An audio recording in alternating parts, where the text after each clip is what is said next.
Today's guest is Eddie Hinkle. He's the engineering manager at Glassdoor, which many tech people have heard of. And he's the host of the WebJoy podcast, which you've all now heard of. And Eddie has this goal of helping spread joy and empathy in the tech industry. He enjoys mentoring those who are wanting to get into tech, which I'm totally behind you, Eddie. That's a great thing to want to do. So thank you so much for joining me on the podcast.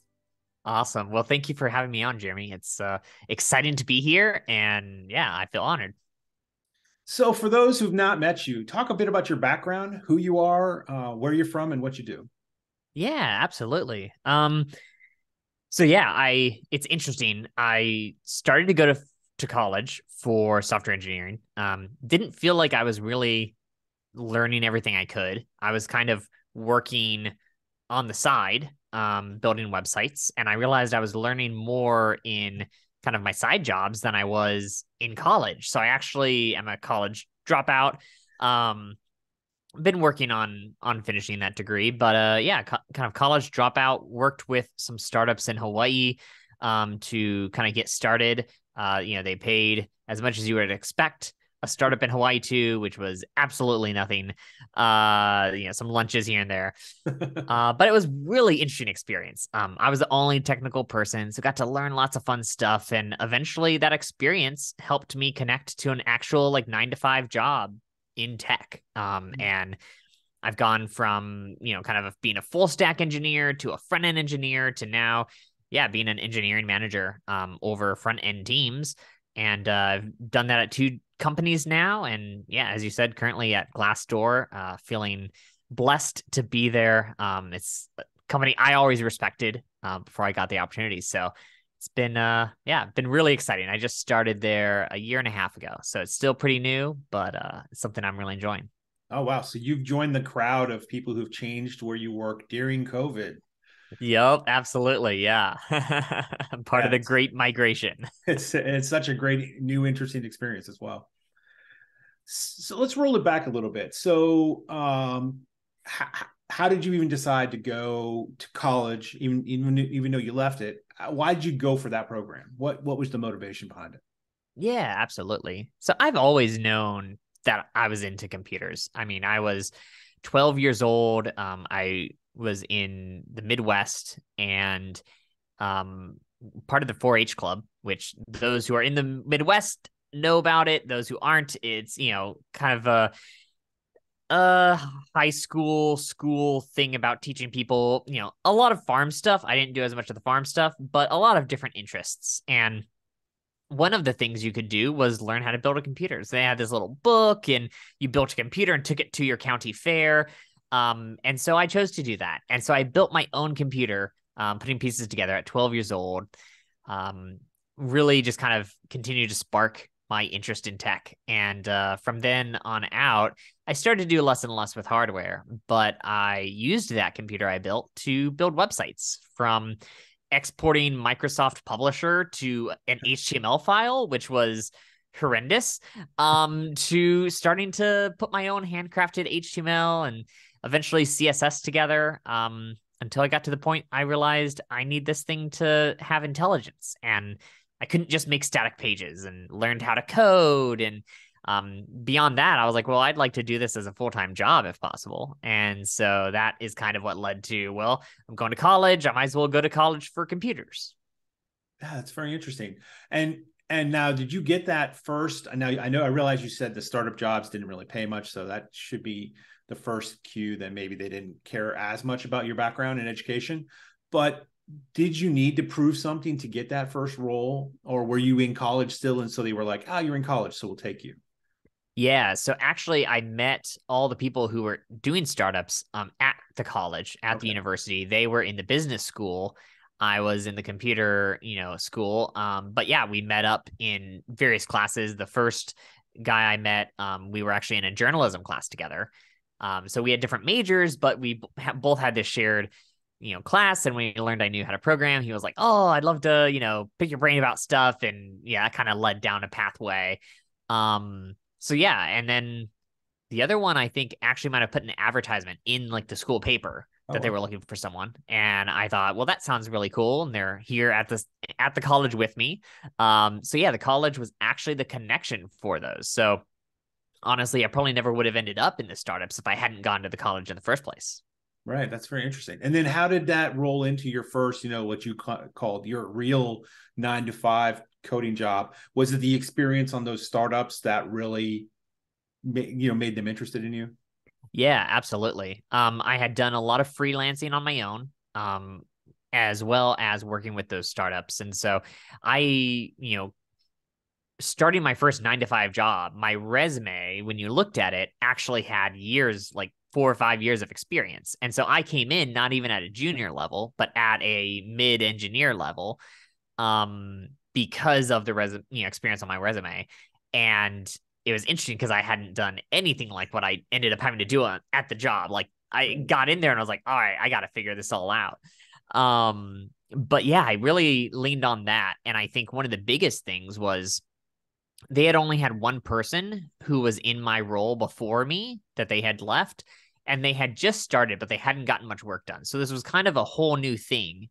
It was at U.S. Agency for International Development. It was in a very small subgroup of that big U.S. government agency. And they were starting to do web mapping stuff, and they needed, it's something they'd never done before.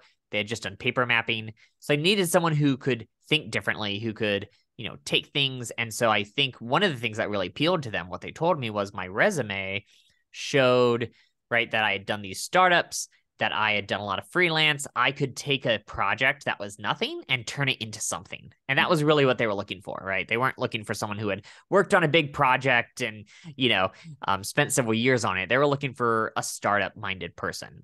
And so that's one thing that I always like kind of share with people who are trying to get started is look at your experience, look at your resume, figure out how it can be to your advantage, right? Mine was a bunch of random stuff. Like I hadn't been at, any job for more than a year, tech related.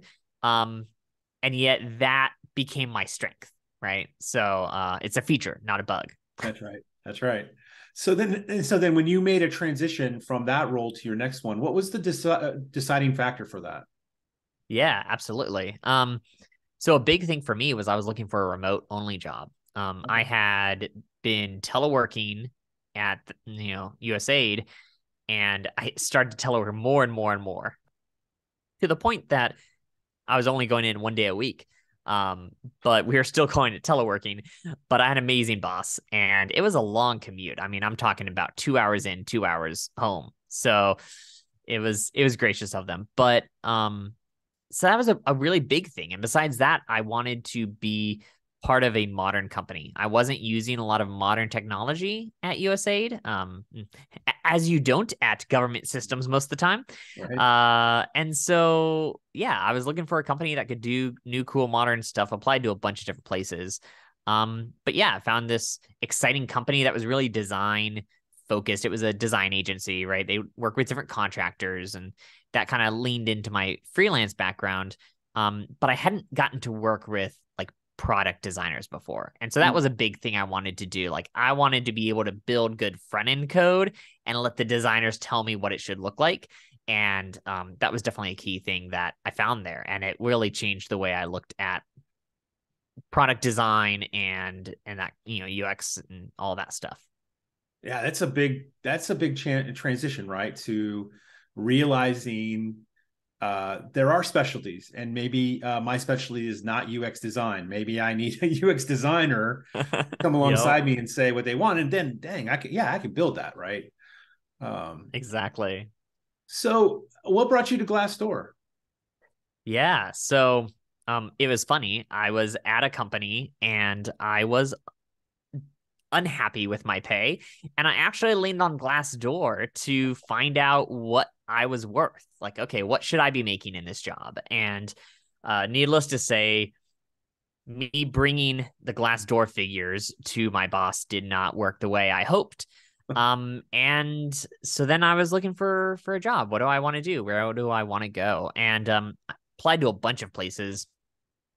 And it was funny because when I applied to Glassdoor, I didn't think about the fact that Glassdoor had been the company I had just been using to, like, compare and show salaries to my boss. It was just like, okay, another company that I really respect in this list. And Yeah, it was awesome. They actually didn't do remote work until 2020 when COVID hit. And so I feel blessed that that opportunity, right? In spite of all the bad things that have happened in 2020 and, that we've all experienced since, there's those small little lights that, make life a little bit better. And that was one thing that I was really appreciative of, that I had this opportunity to work at Glassdoor.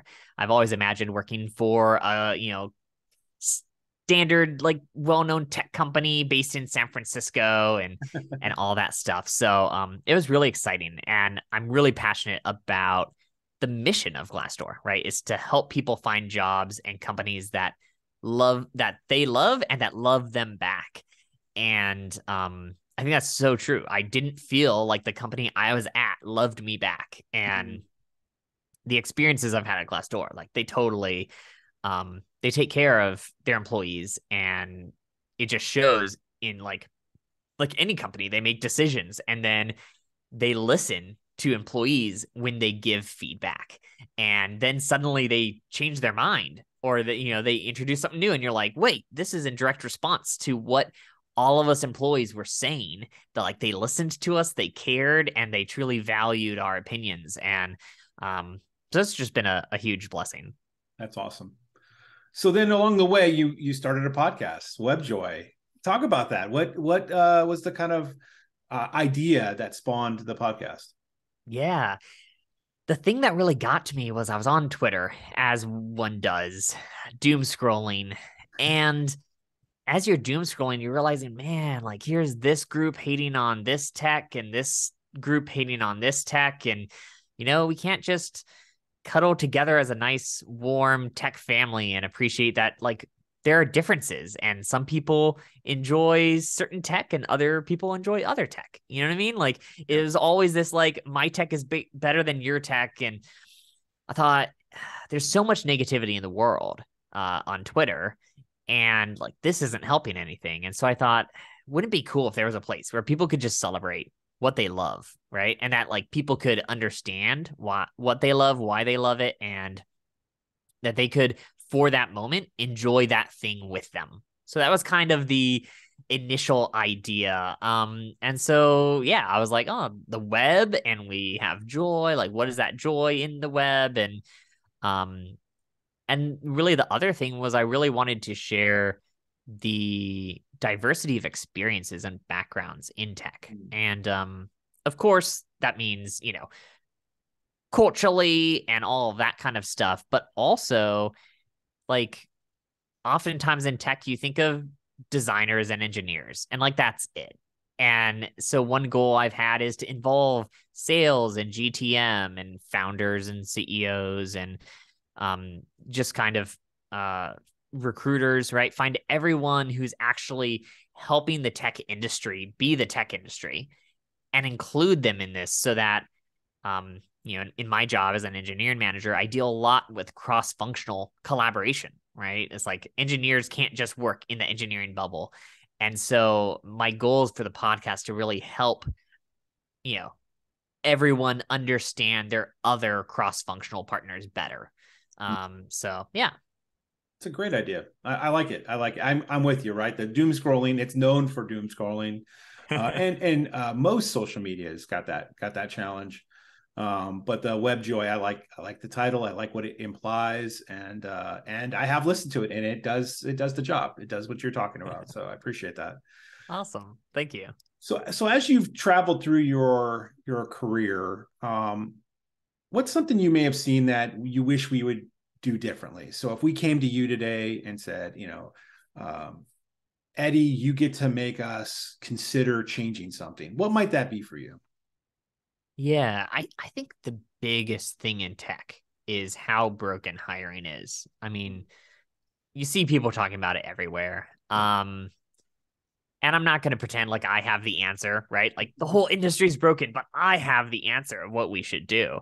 But it's broken regardless of if you're an engineer, whether you're a designer, right? Like, lead designers have to sit there and, like, do, projects to show how they can think design wise. And it's like, someone doesn't become a lead designer if they can't design a good app. Like they get fired. That's what happens. You know what I mean?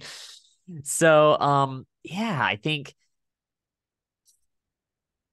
I really think we just have to revisit, what does it mean to hire someone? What does it mean to find people who work well, right? Who embrace the vision of the company.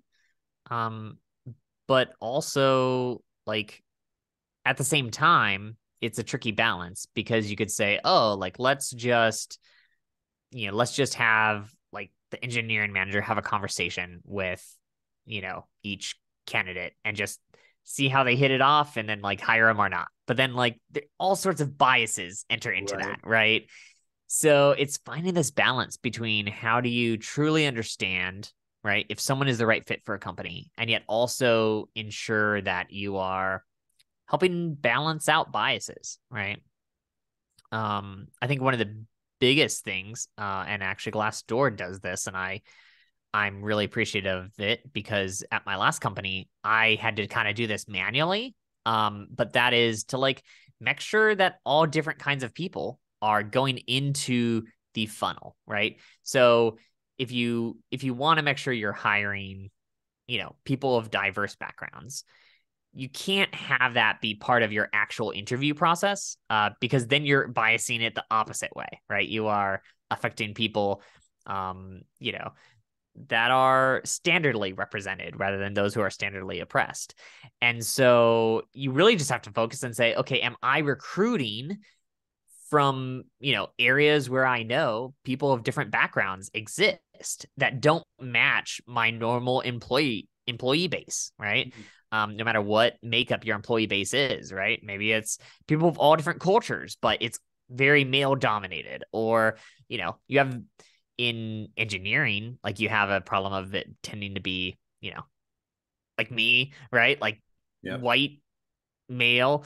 Whereas in oftentimes like designers can oftentimes be the opposite, right? They will be like typically female or things like that. And so just looking and saying, what categories of people do we hire, and like let's make sure we're recruiting people who don't fit that mold.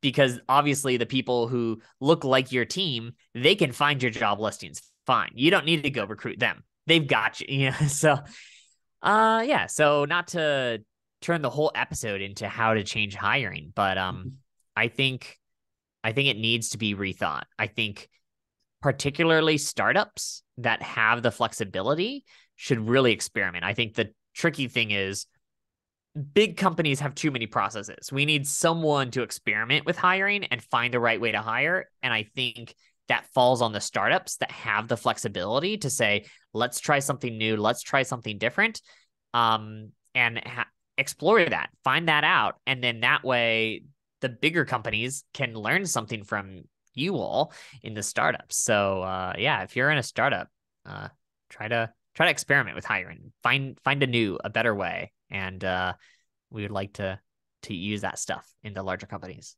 Yeah, it's very interesting. And to your earlier point, right, of more flexibility and remote work that you were seeking yourself, that also opens our candidate pool immensely, right? I mean, if you're in the Yeah, Midwest someplace, if I don't know if you've visited the Midwest anytime recently, there's not a lot of diversity in many places, and so that's true. opening up and doing and bringing in the concept of remote work can help improve that candidate pool.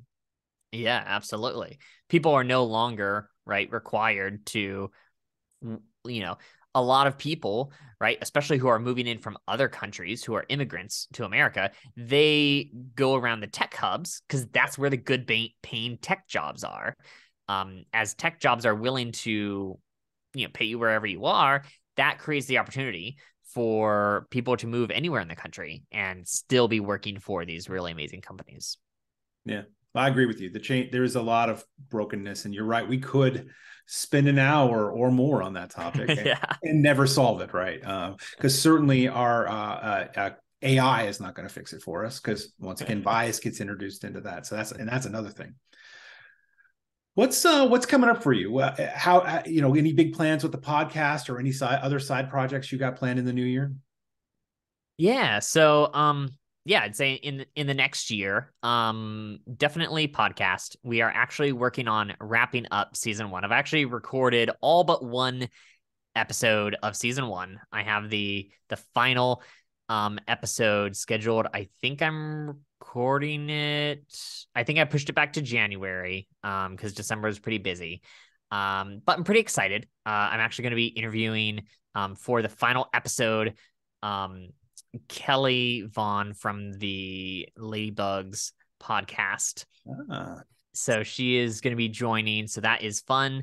So that is going to kind of be our grand finale. Shh, don't tell anyone. It's a secret. Haven't told that anywhere else. So yeah, all your listeners get the scoop. But yeah, besides that, yeah, starting into season two. And at this point, I'm starting to like book guests for that and think through what do I want to keep from season one? What do I want to change from season one to season two? So just kind of thinking through, noodling on that, what's been working, what could be improved, and that fun stuff. Yeah. And besides that, in trying to help new people into tech, I actually am working on a online course, just a cohort course where like a handful of people who are new to tech can like join me and talk through what does it mean to think like a developer and kind of work through those skills and stuff. So yeah, so I'm pretty excited to be working on that. I like tweeted out some questions and some thoughts and like got some feedback from people. So I was excited to see like the direction I was thinking kind of validated some of those ideas about what people are struggling with who are new to tech, and even got some feedback from stuff I didn't think about. And I'm like, oh yeah, I should include that. One was debugging, and I was like, I don't know why I didn't think to include debugging in that. So I was like, awesome, yeah, like we'll talk about debugging. So yeah, so that's gonna be happening early next year, and yeah, besides that, yeah, just continuing to work at Glassdoor. I'm on a team that kind of just recently got created at this point, and so we're working a bunch of new fun stuff. We've got some exciting branding updates and stuff coming to Glassdoor. That's about all I can say. But yeah, but it's gonna be exciting at Glassdoor over the next 6 months. So I get to be involved in a lot of that stuff. So yeah, exciting stuff all around, really. That's awesome. Well, I'm very excited for you, Eddie. Like I said, I'm very much enjoying the podcast. Looking forward to hearing the end of season one and seeing what you have for us in season two. So thank you so much for coming on my podcast today. Absolutely. It was my pleasure. Thank you for having me, Jeremy.